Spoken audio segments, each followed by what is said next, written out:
तुम रोज मेरा नाम लेते हो, पर क्या सच में मेरे रास्ते पर चल रहे हो? अगर ये 5 संकेत तुम्हारे जीवन में हैं, तो समझ लो दूरी तुमने बनाई है। आखिरी संकेत सबसे खतरनाक है। ध्यान से सुनो, ध्यान से सुनो। कभी कभी जीवन में सब कुछ सामान्य दिखता है, पर भीतर एक अजीब सी दूरी महसूस होती है। पूजा भी चल रही है, नाम भी लिया जा रहा है, प्रार्थना भी की जा रही है, फिर भी लगता है जैसे कोई मौन हो गया है। लोग इसे कहते हैं भगवान नाराज है, पर क्या सच में ऐसा होता है? या ये हमारे भीतर की कोई स्थिति है जिसे हम समझ नहीं पा रहे? आज हम किसी दंड, किसी डर या किसी चमत्कार की बात नहीं करेंगे। हम बात करेंगे उन संकेतों की जो जीवन में दिखते हैं जब हम अपने ही भीतर के कृष्ण से दूर हो जाते हैं। और आखिरी संकेत वो सबसे खतरनाक है, क्योंकि वो दिखाई नहीं देता, वो धीरे धीरे सब कुछ भीतर से खोखला कर देता है। अध्याय 1। पहला संकेत, जब भीतर की शांति गायब हो जाए। पहला संकेत बहुत सूक्ष्म है। जब बिना कारण बेचैनी रहने लगे, जब छोटी बातों पर मन असंतुलित हो जाए, जब रात को थकान हो पर नींद ना आए। ये केवल तनाव नहीं होता, ये भीतर के संतुलन का बिगड़ना होता है। कृष्ण का अर्थ केवल एक नाम नहीं, कृष्ण एक अवस्था है जहां भीतर एक स्थिरता रहती है। अगर वो स्थिरता लगातार टूट रही है, तो इसका मतलब ये नहीं कि कोई ऊपर से नाराज है। इसका मतलब है कि हम अपनी सच्चाई से दूर हो रहे हैं। सोचो, क्या तुम्हें छोटी बातों पर बहुत क्रोध आता है? क्या तुम्हें हर बात में खतरा दिखता है? क्या तुम्हारा मन हर समय तुलना में लगा रहता है? जब मन लगातार प्रतिक्रिया में जीता है, तो वो शांति खो देता है। और जहां शांति नहीं, वहां कृपा का अनुभव नहीं होता।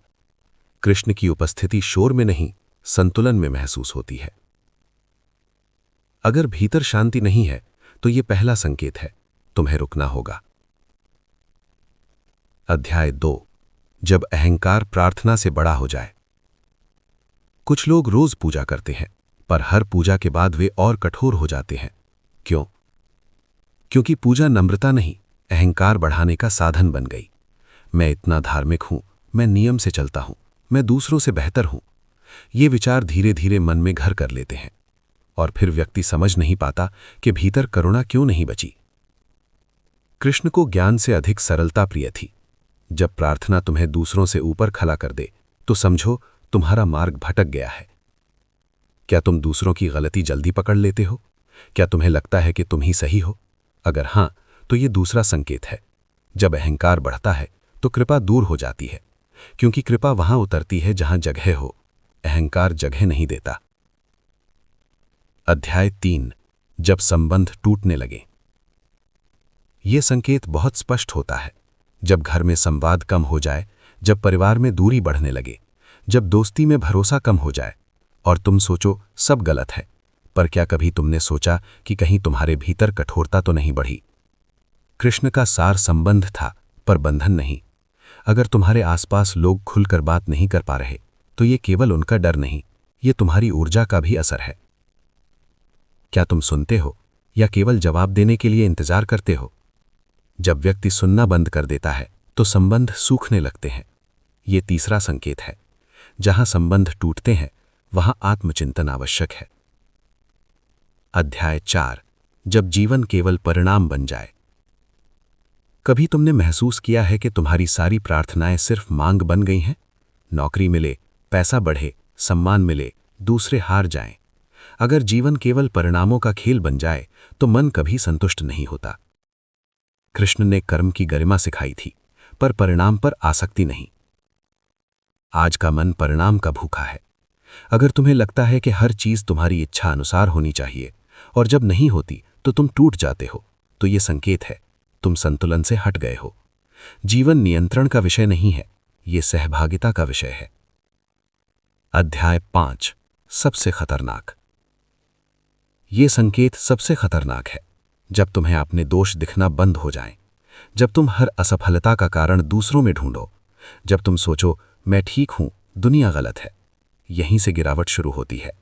क्योंकि सुधार वहीं संभव है जहां स्वीकृति हो। अगर तुम कभी खुद से ये प्रश्न नहीं पूछते कि क्या मुझसे गलती हुई, तो तुम सीखना बंद कर चुके हो। और जो सीखना बंद कर देता है वो धीरे धीरे भीतर से खाली हो जाता है। यही सबसे खतरनाक स्थिति है, क्योंकि यहां व्यक्ति को लगता है कि सब ठीक है और भीतर सब सूख चुका होता है। गहराई में उतरते हुए, अब इन संकेतों को डर की तरह मत देखो, इन्हें चेतावनी समझो। जैसे शरीर बुखार से बताता है कि भीतर कुछ असंतुलन है, वैसे ही जीवन संकेत देता है कि तुम अपनी सच्चाई से दूर हो रहे हो। कृष्ण कभी क्रोध में दूर नहीं जाते, हम अपनी जिद में दूर हो जाते हैं। जब मन भारी हो, रुक जाओ। जब अहंकार बढ़े, मौन हो जाओ। जब संबंध टूटे, पहले सुनो। जब परिणाम से आसक्ति बढ़े, प्रक्रिया पर लौट आओ। जब दोष दिखना बंद हो जाए, आईने के सामने खड़े हो जाओ। आधुनिक जीवन से जुड़ाव। ऑफिस में प्रतिस्पर्धा है, हर कोई आगे बढ़ना चाहता है, पर अगर सफलता तुम्हें कठोर बना रही है तो वो तुम्हें भीतर से तोड़ भी रही है। घर में अपेक्षाएं हैं, माता पिता चाहते हैं कि बच्चे श्रेष्ठ हों, बच्चे चाहते हैं कि उन्हें समझा जाए। अगर समझ की जगह तुलना आ जाए तो दूरी बढ़ती है। सोशल मीडिया पर हर कोई खुश दिखता है और तुम खुद को कम समझने लगते हो।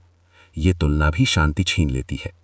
कृष्ण की शिक्षा आधुनिक जीवन से अलग नहीं, वो हर युग में लागू है। संतुलन, करुणा, जिम्मेदारी, स्वीकृति, ये 4 स्तंभ है। आत्मचिंतन का समय। आज एक प्रश्न खुद से पूछो, क्या मैं सच में बदलना चाहता हूं या मैं केवल चाहता हूं कि परिस्थितियां बदल जाएं? अगर तुम भीतर काम करने को तैयार हो तो कोई नाराज नहीं है, पर अगर तुम अपनी जिद में अड़े हो तो दूरी बनी रहेगी, क्योंकि दूरी सजा नहीं, परिणाम है। अंतिम संदेश। यदि तुम्हें लगता है कि जीवन में संकेत दिख रहे हैं तो घबराओ मत। संकेत अवसर हैं, अवसर है रुकने का, समझने का, बदलने का। कृष्ण दंड नहीं देते, वो आईना दिखाते हैं, और आईना कभी झूठ नहीं बोलता। आज अपने भीतर झांको। अगर शांति चाहिए तो पहले कठोरता छोड़नी होगी। अगर कृपा चाहिए तो पहले अहंकार कम करना होगा। अगर संबंध चाहिए तो पहले सुनना सीखना होगा। और अगर सच्चा मार्ग चाहिए तो स्वीकार करना होगा कि हम भी गलत हो सकते हैं। यही 5 संकेत हैं, और आखिरी संकेत से बचने का एक ही तरीका है, हर दिन थोड़ा सा ईमानदार आत्मचिंतन। जहां ये शुरू होता है वहीं से दूरी खत्म होने लगती है, और वहीं से भीतर का कृष्ण फिर से बोलने लगता है।